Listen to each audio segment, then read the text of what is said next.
அஸ்ஸலாமு அலைக்கும் வரஹ்மத்துல்லாஹி வபரகாத்துஹு. தினமும் ஒரு தெளிவு.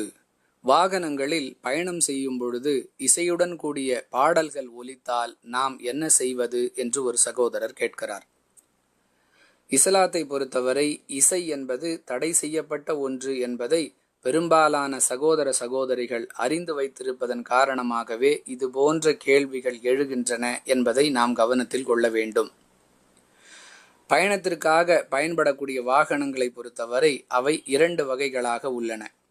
நம்முடைய சொந்த தேவைக்காக நாம் நம்முடைய பொருளாதாரத்தை செலவழித்து வாடகைக்கு எடுக்கப்படக்கூடிய வாகனங்களில் ஓட்டுநர் பாடல்களை ஒலிக்கச் செய்தால் நம்மால் அதை தடுத்து நிறுத்த முடியும். ஏனெனில் நம்முடைய பயணம் சுகமாக அமைய வேண்டும் என்ற நோக்கத்திற்காகவே நாம் பணம் செலவு செய்து அந்த வாகனத்தை வாடகைக்கு எடுத்திருக்கிறோம். எனவே நம்முடைய கட்டளைக்கு ஓட்டுநர் மறுப்பு தெரிவிக்க முடியாது. அதே நேரத்தில் பொது போக்குவரத்துக்காக பயன்படக்கூடிய வாகனங்களில் நாம் பயணம் செய்யும் பொழுது அங்கு பாடல்களை நிறுத்தும்படி நாம் ஓட்டுநருக்கு கட்டளையிட முடியாது, கட்டளையிடவும் கூடாது.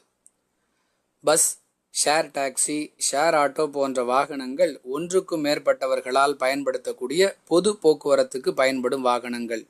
இவற்றில் நாம் ஏன் பாடல்களை கேட்டோம் என்று அல்லாஹ் நம்மை குற்றம் பிடிக்க மாட்டான்.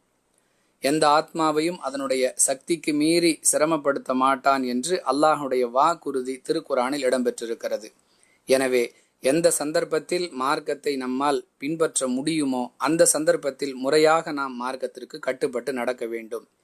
எங்கு நம்முடைய கட்டுப்பாட்டில் சூழ்நிலை இல்லையோ அங்கு நாம் ஏன் அதை கடைபிடிக்கவில்லை என்று கேள்வி கேட்கப்பட மாட்டோம். இதை தெளிவாக புரிந்து கொண்டால் வாகனங்களில் பாடல்கள் ஒலித்தால் எப்படி நடந்து கொள்வது என்ற கேள்விக்கான பதில் கிடைத்துவிடும். வாஹிரு தஅவானா அனில் ஹம்துலில்லாஹி ரப்பில் ஆலமீன். அஸ்ஸலாமு அலைக்கும் வரஹ்மத்துல்லாஹி வபரகாத்துஹு.